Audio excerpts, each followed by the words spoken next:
The Austin Food and Wine Festival returns November 7th through 9th, and the lineup is insane. VIP tickets include exclusive tastings and access to Made in Texas, a dine-around event on Friday, November 7th, featuring my personal favorite celebrity chefs serving their take on Texas fare. Sunday-only tickets get you tastings and the full chef showcase lineup, which includes Austin's own Kevin Fink and Tavel Bristol Joseph. Plus, there will be one of DJ Mel's legendary dance parties. Tickets are selling fast and are available now at austinfoodandwinefestival.com.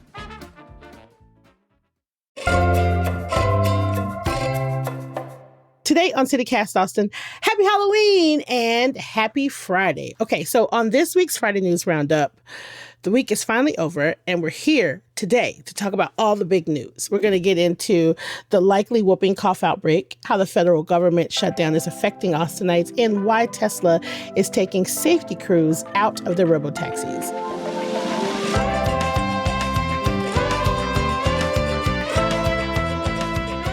It's Friday, October 31st. I'm Nikki Devon, and this is what Austin's talking about.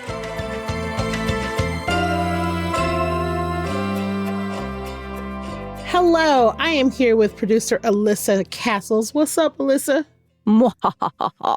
That's my Halloween. Hello. Nice. And our senior account executive, Dan Weinstock. What's up, Dan? Welcome back. Thank you. Hi, everyone. Woo, Dan. So happy. So it is Halloween. That is my favorite time of year. It's my favorite holiday. Better than Christmas, better than Thanksgiving, better than everything. So it only makes sense that for Halloween, we get into something scary off top. Let's do it. Let's get into it. So the flu is not the only thing to watch out for this season. Whooping cough is also on the rise. Health officials say it's spreading at Lamar Middle School in North Austin. And according to Austin ISD, Austin Public Health has confirmed enough cases to meet the criteria for an outbreak. Lord Jesus. Now it's linked to a broader community spread across Travis County. Alyssa, what is happening? What's going on with this? Yeah, so there have now been 6 confirmed cases of pertussis, which is the medical term for whooping cough at Lamar Middle School, and that's since August, so since the start of the school year.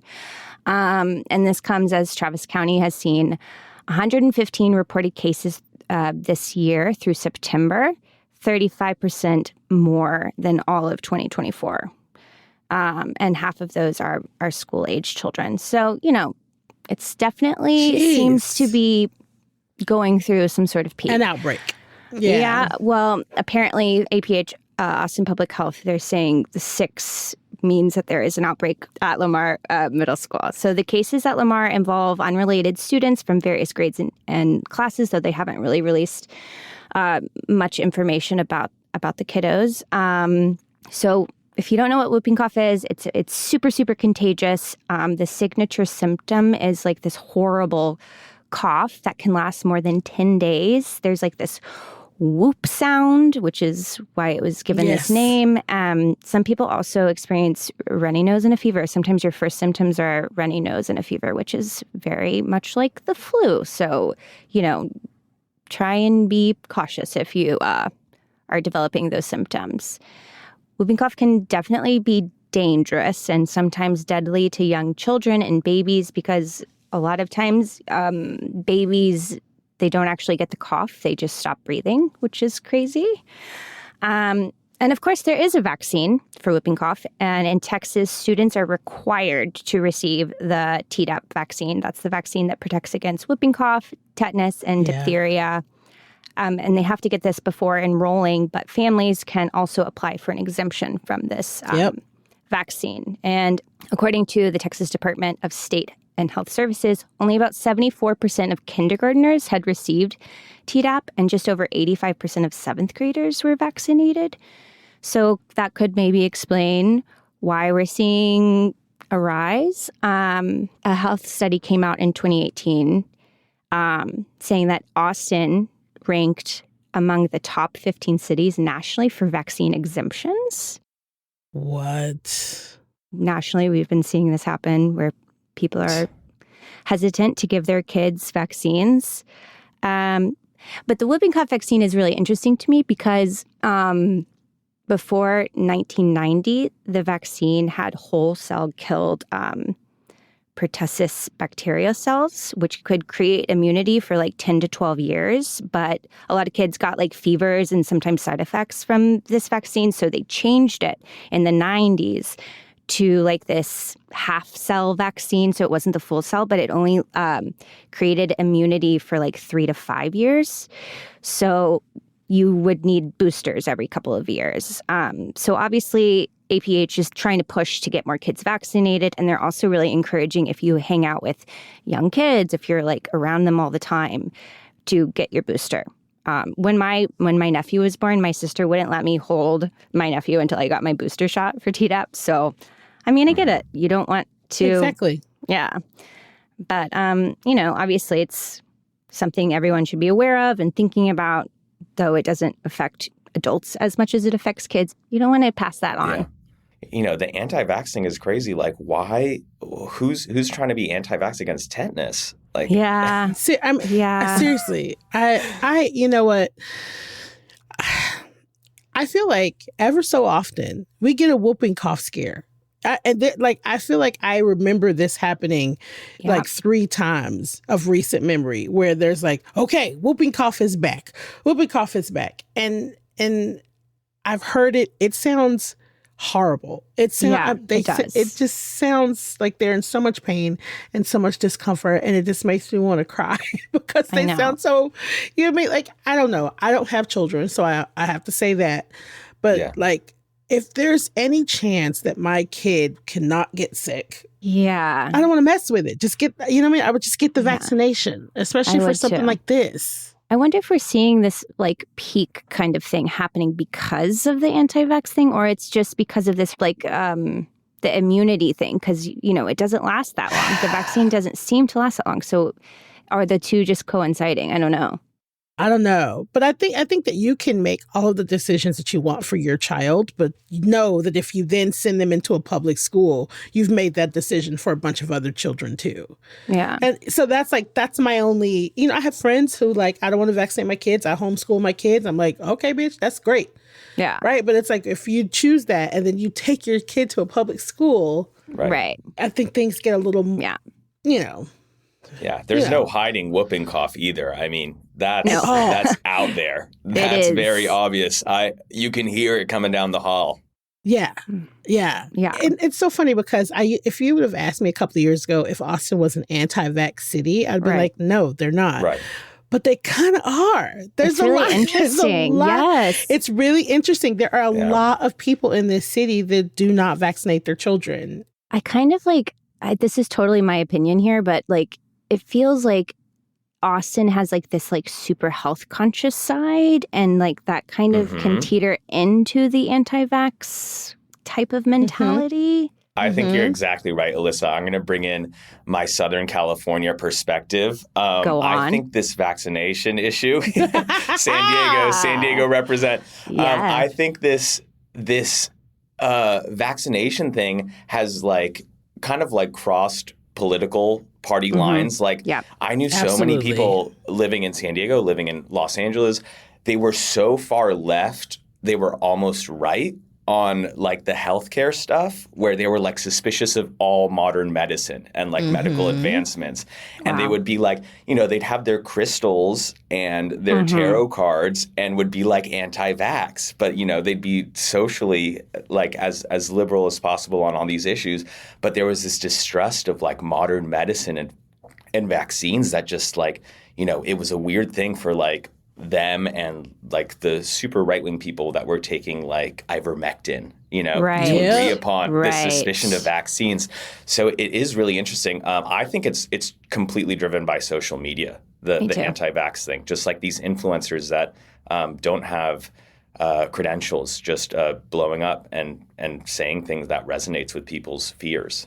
Yeah. Yep. I used to work for the DSHS, Texas Department of State Health Services, and a newborn screening division. So it's like every single baby that's born in Texas has newborn screening and all that good stuff. And I remember that it was a big to-do that came out when I worked there that was 2000, I don't know, 6, 7, a big thing that came out where doctors weren't telling parents that they could opt out of newborn screening. They weren't telling parents, they were just doing it without parents' permission. Oh my God. Jeez. And we started getting picketed and people were, protesting outside of the state building.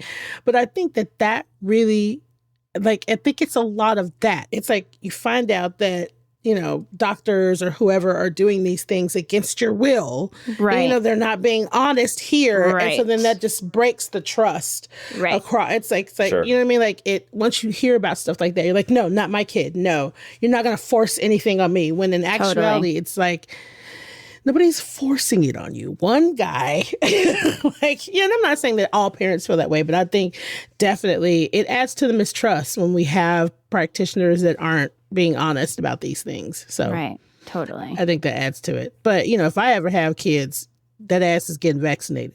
Right.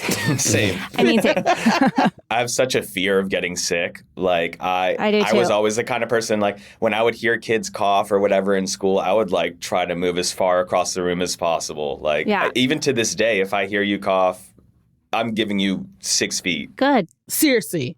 Well, we will be on the lookout, or not on the lookout, but everybody just keep your head on the swivel for whooping cough.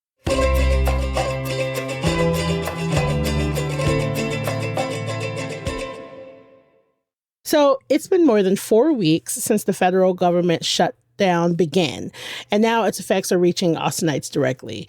As we head into November, essential programs like the Supplemental Nutrition Assistance Program, better known as SNAP, they're being paused, leaving a lot of people in our community uncertain about how they are going to access food. And y'all, I got to be honest, this has just been the only thing that I can think about. This has been the only thing I can think about. It's awful. Starting tomorrow, November 1st, federal food assistance payments will come to a halt. And that's the first time the benefit has been interrupted since it began more than 6 fucking decades ago. That is wild. It's wild. It's wild. In Travis County, 87,000 households rely on this program to pay for groceries and food every month. So let's talk about what SNAP is, just in case people don't know how we got here. Yeah. SNAP was created in 1964 under President LBJ. It's commonly referred to as the food stamp program.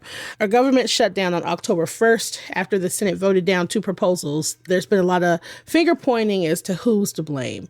Democrats have been pushing for a funding plan to extend the Affordable Care Act tax credits that will expire at the end of this year, while Republicans have insisted that they will not negotiate on health policy until the shutdown has ended. Classic politics. It's just classic. It's like, no, you say uncle. No, you say uncle. No, you say uncle. That's, just gridlock. The U.S. Department of Agriculture funds SNAP. They announced earlier this week that it would not have enough money to pay for November due to the government shutdown. Y'all. That is so crazy. So Celia Cole, who is the CEO of Feeding Texas, which represents our state's food banks, says her organization will work to meet the need, but she says we do not have all the resources we need if the shutdown continues. Here are some stats that kind of blew my mind. First of all, she also said that for every one meal that the food bank provides, SNAP benefits provide 9. Wow. So they can't fill the gap. They can't fill the gap. So crazy. They can't fill the gap. Central Texas food banks have added new food distribution sites and hours. The site says you don't need to show proof that you receive SNAP benefits. Just come if you need food. They've seen an increase this year in the number of people that rely on its services. They're spending about $1.3 million a month on food, which is up from $1.1 million a month last year. Now, there is no good news, but food banks, community fridges, local churches that rely on donations to keep up with demands need our help. So they need food, they need donations, they need volunteers. Volunteers is a big thing. Yeah. If you can't give money, just go volunteer. HEB has already donated $5 million to Texas Food Bank and $1 million to Meals on Wheels. And then DoorDash and GoPuff are helping by donating meals, and they're waiving fees for SNAP groceries. Once the federal shutdown ends, SNAP recipients would receive any missed payments retroactively, but ultimately, any interruption could force families to skip or cut back on meals or choose to pay rent over food. Like, y'all. This is something that I can't wait. This is so insane. So hear me out. Yeah. Like, I was talking about this with my partner yesterday. I remember times when my mother did not eat so that I could eat, right? I remember a lot of times that we had to eat the same thing over and over again. If you've never experienced going without food or being worried about food or being food insecure, like, it's something that you never, ever forget. And if you're human, you don't want anybody else to ever feel that way or feel insecure about food. And I think there's this misunderstanding among people that are on SNAP benefits don't work. That's also not true. Right. There are plenty of people that have full-time jobs, sometimes 2 and 3 jobs, and they still don't make enough money to feed their kids, to feed their children. Yeah. So like, this feels like the biggest issue. Like, it just feels like the biggest thing that people should be talking about. Yeah. Mm-hmm. The stat that you mentioned about, this is the first time this program has ever been paused like this. And we've gone through many government shutdowns the last, did you say 6 decades? Yeah, 6 decades. Yeah. We've had many that have lasted multiple weeks and days. So it's interesting that this is like happening. And this is going to really put a lot of pressure on Congress to hurry up and freaking negotiate. Figure it out. Now, I also read that there is a way for them the government can still shut down and they could pass a bill to fund just SNAP. But I think it's like, this is pretty dire. People are hungry. People need to eat. Yeah. People are going to go without food. It's just one of those things that I feel like I can't even think about anything else, because all I can think about is there are a lot of mothers that are going to have to make some really hard decisions and some really fucked up decisions for their kids. Yep. And it could be fixed very simply. It's just like once again, the community is going to have to step in, and the people are going to have to step in and help each other and save each other, because that's just what we do, right? Yeah. So I plan on making some food for fridges and donating to community fridges, because that's something that I know that I can do right now. You know what I mean? Like, I have this like need to get something done right this minute. And so this weekend, we're having a cook and pack at my friend's. Austinites, if we don't do nothing else, we know how to show up. Yeah. Yeah. I remember from, working in food service in college and high school, the amount of food waste and just leftover food from restaurants. There's all these laws or, health codes where you just have to like dump it into the trash. Yeah. We also have to modernize that. I mean, we have to start packing things up. There's companies like Too Good To Go that when there's like excess food. Love Too Good To Go. Yes. Yeah. Like if they could maybe do a program, especially right now with SNAP benefits pause, where they give things for free or like $1, $2 or something. I mean, this is food that would otherwise go in the trash. We cut you off, Dan. We cut you off so you didn't get to explain what Too Good To Go was. Go ahead and explain what Too Good To Go is. Sorry. It's this company, I think it started in the Netherlands or something. And basically, they work with restaurants when there's food that would otherwise go in the trash. They box it up and sell it at like a hefty discount. If it's a bakery, all their leftover baked goods that would otherwise go in the trash, they package it up in these little gift bags and they'll post it on the app and you can just go pick it up. They have certain times where you can do the pickups. Some places like I know H-E-B, their barbecue one by like Deep Eddy. Yes. They frequently post their barbecue offerings on Too Good To Go. And of course they sell out. Like there's a limited quantity of the Too Good To Go things. But there's also a lot of options in Austin. I'm pretty sure they have like a satellite office here. Yeah. So they definitely have a presence. But I mean, there's so many opportunities to just make sure that this excess food that we have in this foodie city that's getting Michelin stars and all this stuff and has so many different restaurants to put that excess food to good use. Exactly. Another place I want to shout out is what is that place that has it's kind of like the expensive tacos on the east side. I probably doesn't dare with them. Yes, Nixta. Nixta. They have this like community fridge. Yep, that's where all mine goes. Yeah. And they have a little sign that's like, please don't take from this unless you need it.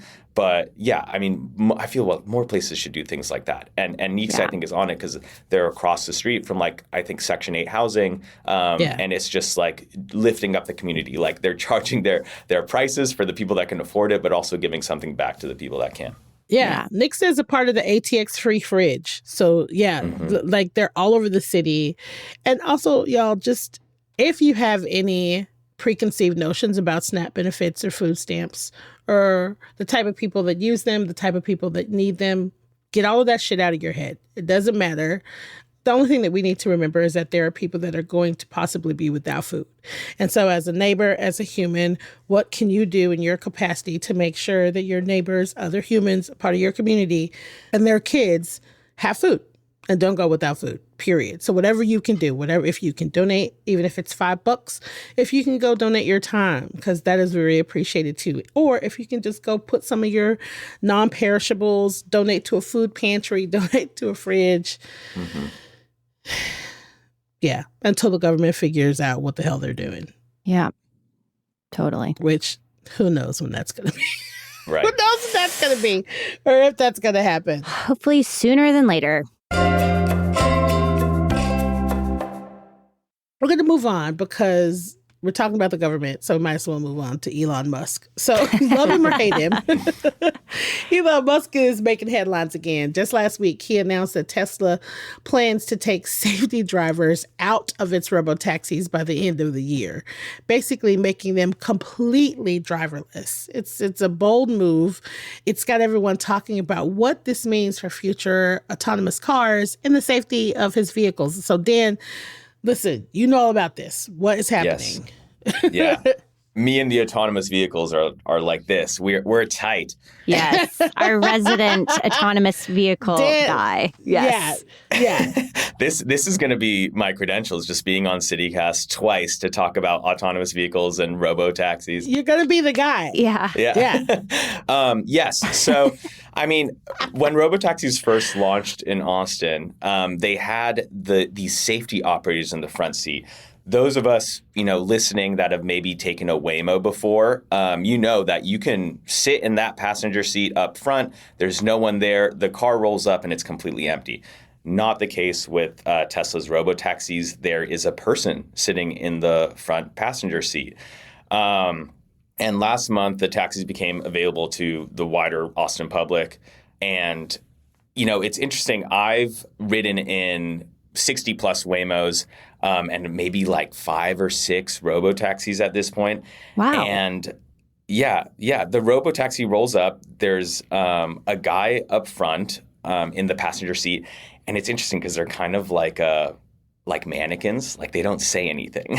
No, I don't like that. So it's kind weird. of like Elon Musk or Tesla was like, pretend you're not there, like for the rider experience, just pretend you're not there. But there's so odd. Okay. There's not a partition or anything, so they're just sitting there. I would say 9 times out of 10, they don't even say hi to you. It's a kind of a weird experience.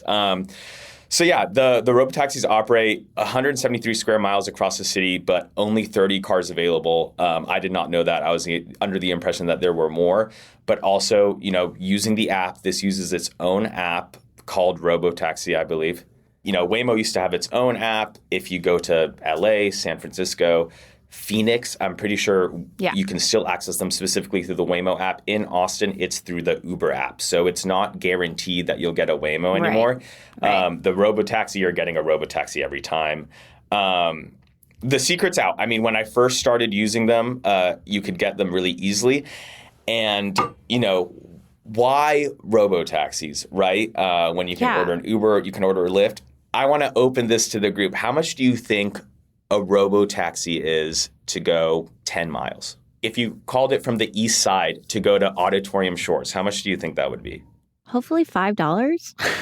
No, at least $15, $10-15. Alyssa's right. I mean, these robotaxis are like, I'm talking literally, it's like $4. When it first rolled out, it was like a joke. Of course, Elon Musk, king of comedy that he is. Undercutting. Yeah, he was like, I'm going to charge all the robotaxis $4.20, $4.20. Oh my God, Elon Musk.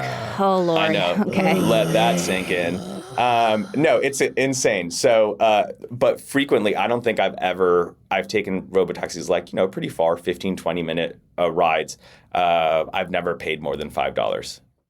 Okay, but the Robotaxis are different from Waymos in how they operate, right? Like they rely only on video and machine learning technology, whereas the Waymo has like 3 different other like LiDAR, which I don't really know about, and radar sensing and all this stuff. So it has drawn a lot of criticism, these Robotaxis. So it makes me nervous that they're taking these safety people out. Like, I don't know. We've seen videos posted online of these cars like straight up like hitting dummies in the street, running over dummies. Them. Yes. What happens if the camera comes out and there's like rain on it and it can't see? Like I'm skeptical. I don't know. I don't like it. Waymo, I have full trust in, regardless of the conditions. I would think twice about taking a robo-taxi in bad weather.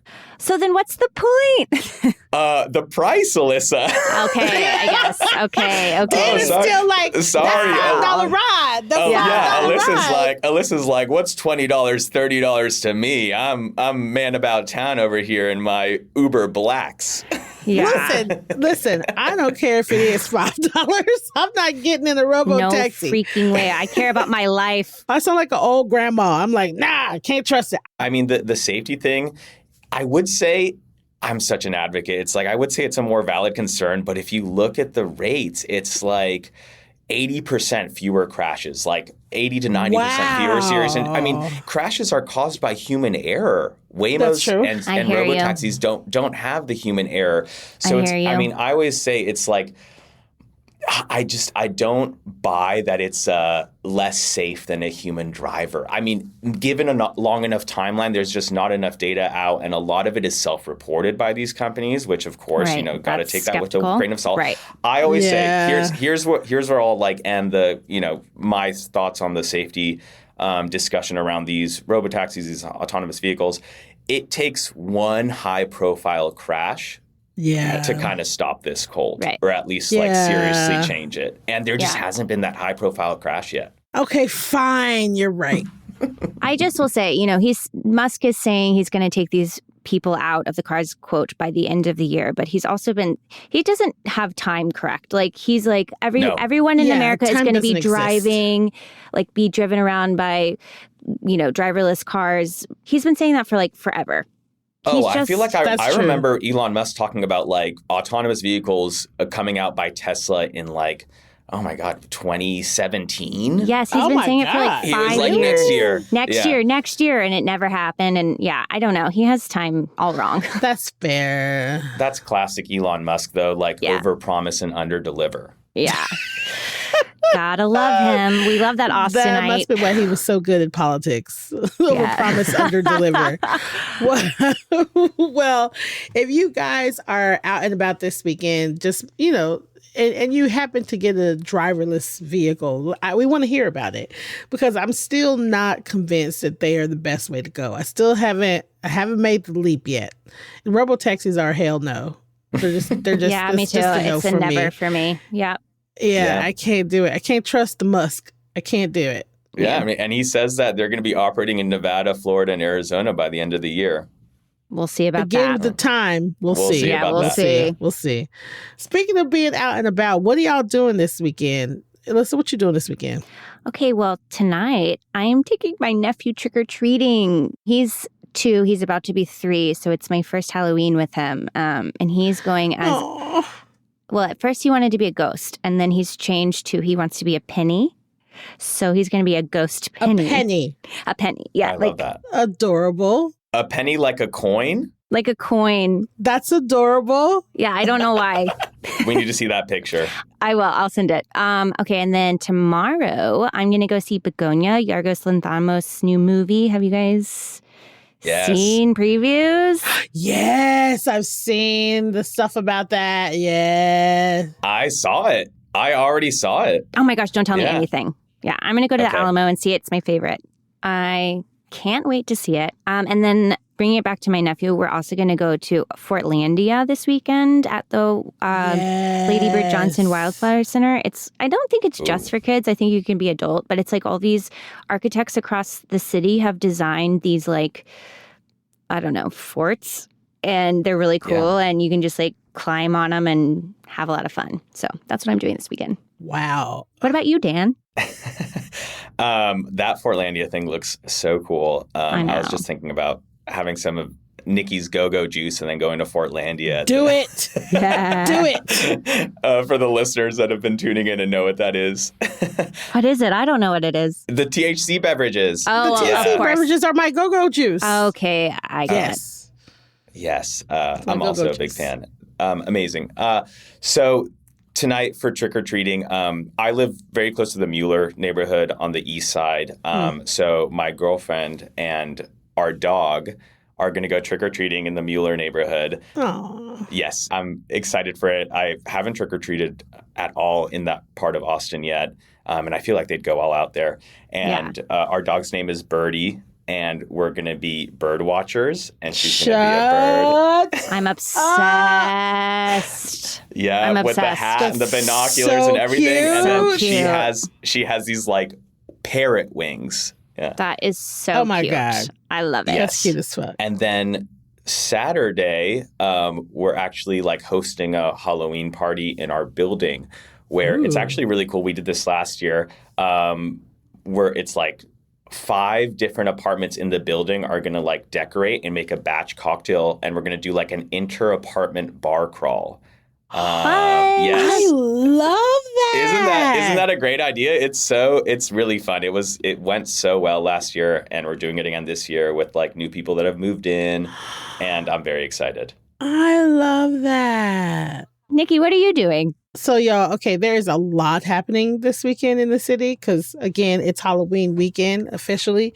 So tonight I will be at Boys because my band is playing. So it's my band. We're opening up for the Soul Supporters. And if you haven't heard about the Soul Supporters, you don't know who the Soul Supporters are. I invite you to come and hear them. They're incredible. It's like funk and soul, and it is made up of just like some of the best musicians in the city, and 2 front women, Angie and Lauren Cervantes, some of my buds, and they're just great. And so we're going to spend Halloween singing some funk and some soul and dancing and having a good time. Amazing. So that's where I think you should go tonight for Halloween. What time? 9:30 p.m. So it's for you night owls. If you can go trick or treat first, and then after you're done trick or treating, come on over to Boys and see some funk and soul. It'll be fun. So that's what I'll be doing tonight. But tomorrow is crazy. So tomorrow is also It's My Park Day, and it's presented by Austin Parks Foundation. And so you can go to different parks around the city and help clean up the parks if that's what you're into. That starts at like 9 a.m. And I know a lot of people, they like to do stuff like that. Tomorrow is also Viva La Vida Festival. So that's going to be at Republic Square, 9 a.m. to 3 p.m. That's the Mexicarte Museum with the Downtown Austin Alliance.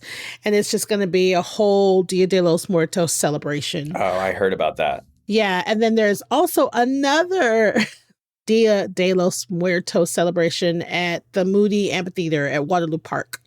They're having a whole Dia de los Muertos celebration too. That's going to start on Saturday at 6 p.m. and it's going to be Saturday and Sunday at the Moody Amphitheater at Waterloo. And they're going to have mariachis, dance teams, ballet folklorico, conjunto Los Pinkies, DJ Kick It. They're going to have all kinds of stuff. And then they're also going to have, they're going to also have a Las Ofrendas altar too. So you can bring things to the altar if you want.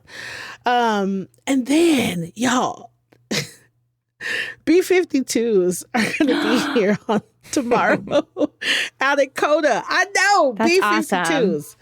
Yeah, at the Germania Insurance Amphitheater. I saw them at ACL one year. They're cool. Y'all, they're so good. It's B-52 and Devo. Wow. Yeah. Oh, the 80s are back. The 80s are back. Also, Daft Disco. There's going to be a Halloween party at the Empire Control Room. That's going to be super cool. That's going to start at 9 p.m. Also, Cheer Up Charlie's Butch Prom, the Monster Ball is happening. It's on Saturday at 9 p.m. Everybody's trying to get out their Halloween stuff. They don't care if it's November. They don't care. No. But yeah. UT also has a big home game this Saturday. Yeah, and what is it? The Beach Boys are playing for free. Oh, that's after. right. What? Yes. Yeah, Longhorn City Limits. Yeah, yeah, that's right. Oh my God, y'all. Okay, first of all, that sounds amazing. So at this Monster Ball, there's going to be karaoke, DJs, an arm wrestling competition. And I don't know what that is, but I want to watch. I mean, I do know what an arm wrestling competition is, but I don't know what that's going to look like. So I want to see that. And then what's also happening this weekend, benefiting Feeding Texas, is going to be the 2025 Texas Monthly Barbecue Fest. And technically that's in Lockhart. And that's happening Saturday and Sunday, but it's benefiting Feed Texas. So get out there one of those days. Texas Monthly Barbecue Fest. So there's plenty of things for y'all to get out into the city and do this weekend. And we want to hear all about it. Whatever you get into, send us pictures. We want to see y'all's costumes. I'm nosy. I want to know what y'all dressing up as because I love to see people's costumes. Nicole and I are going to do the typical couple's costume, deer in the headlights. I'm going to be a street with two headlights. She's going to be a deer. That is so funny. I love it. But anyways, thank you guys for listening. We want to also remind you that, you can become a neighbor. If you like these conversations, if you like what you're hearing here on CityCast Austin, if you want to be invited to cute little events, if you want a cute ass little tote, if you, I don't know, love the sound of my voice, become a CityCast Austin neighbor at membership.citycast.fm. Alyssa, Dan, thank you so much for being here today. Thank you for having me. I'm so glad I didn't have to talk about the Robotaxis without Dan here. I know. That would have been so lame. I know. Y'all would have just been bagging on them the whole time. I know. We would have. It would have been bad.